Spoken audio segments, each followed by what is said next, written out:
Bismillah ar-Rahman ar-Rahim. Assalamu alaikum wa rahmatullahi wa barakatuhu. Alhamdulillah rabbil alameen. Wassalatu wassalamu ala ashrafil anbiya'i wal mursaleen wa ala alihi wa ashabihi ajma'in, amma ba'd. Fa'a'udhu billahi minash shaitanir rajim. Bismillahir rahmanir rahim. Wa amma bi ni'mati rabbika fahaddith. Sadaqallahu al-'aliyyul 'azim. My most honorable and dearly beloved brothers and sisters in Islam, assalamu alaikum wa rahmatullahi wa barakatuhu. Again, on this auspicious occasion, we first and foremost show our gratitude to Allah subhanahu wa ta'ala for enabling each and every one of us to experience Ramadan once again, a unique Ramadan, a Ramadan that we haven't, it was unprecedented in the sense that we haven't experienced it before, a Ramadan that perhaps in some ways we needed to struggle a little bit more, and in other ways it was made easier for us. So we have to look at the positives and take the positives from what was without doubt a difficult situation. And one of the positives that we take is that Allah subhanahu wa ta'ala enabled each and every one of us to take an account of ourselves, to remonstrate with ourselves, to look deep within our hearts and say, what is it that I am lacking? What is it that I can improve? What are the things in my life that I need to prioritize more? And that is essentially what we learnt in this blessed month, because every single thing that we experience in life it should serve as a learning experience for us. Everything should be a form of us seeking inspiration. So when we're going through trial and tribulation, we learn from our trial and tribulation. When we're going through a difficult phase in our lives, we learn from it. We learn how to respond. We learn how to show to exhibit sabr, to have patience. You know, you can only have patience. If you have patience, that's the only way you'll be able to experience shukr, gratitude.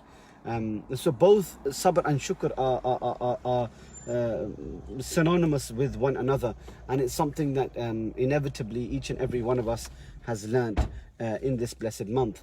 I want to take this opportunity. Once a month of Ramadan has now passed, and it's a day of Eid. A day of Eid is traditionally has always been the day of eating and drinking. It's been a day of enjoyment with the family, spending time with your family. Again, those things that perhaps we didn't prioritize before, we should do now. Familial relationships, as I spoke about yesterday, the importance of kinship, establishing, reconnecting yourselves with families, with your family, with your relatives that perhaps before you didn't have the opportunity or maybe not even the desire to get in touch with. Now, if there's anything that we could learn and take from this month, it's that.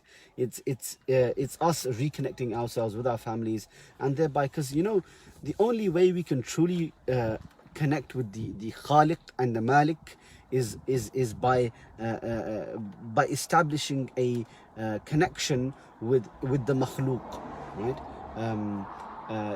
That Naqshbandi Sufi principle, khush dardam, right? Being happy and aware of ourselves, conscious of every single breath that we take. Nazar bar qadam, looking down, as in lowering your gaze, showing throughout every phase of your life, showing humility and humbleness to Allah subhanahu wa ta'ala. That whatever position Allah subhanahu wa ta'ala has placed me in, I have to have shukr and be grateful for that position that I have been blessed with. There's other Naqshbandi Sufi principles of being alone in a crowd, that you know although we're part of a congregation, we're part of a larger community, each and every one of us is we're all individuals, and we're all quite individualistic at times. So it's imperative that we draw upon this experience and come out better for it.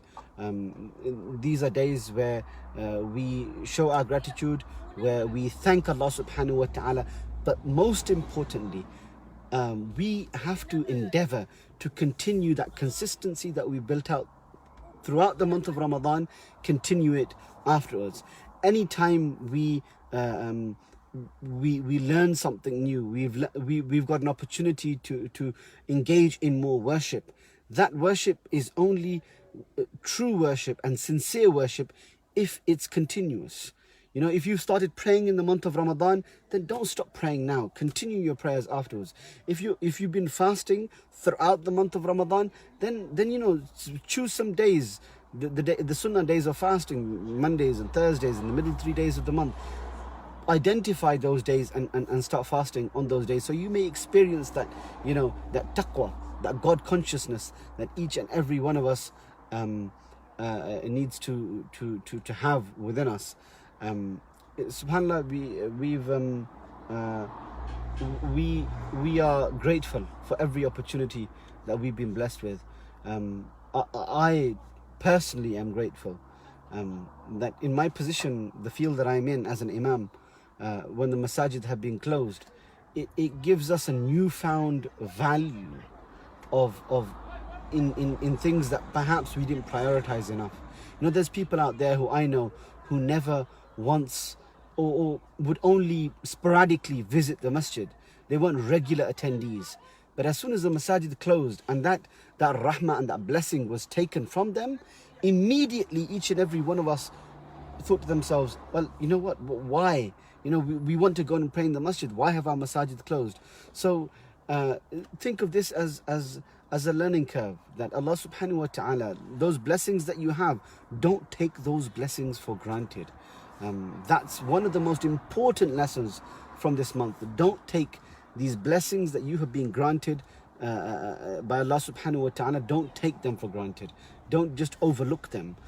Blessings such as simple things like, you know, I always think just pouring, you know, we open a tap, right? And water is available. It's right there. We don't need to collect water from elsewhere. Simple things in life. Our food is available. We eat 3-4 times a day. We're having days of celebration now where food is, you know, we're overindulgent in food. We have to think about those less fortunate than ourselves and be grateful for the position that Allah subhanahu wa ta'ala has placed us in. I see family members coming in now, and I'm sure you have that within your own homes. Do enjoy Eid with your families. Continue your jama'ah. Every household, I mentioned this at the start of the month of Ramadan, every household should have become a masjid by now. We need to turn our houses, our homes into masajid.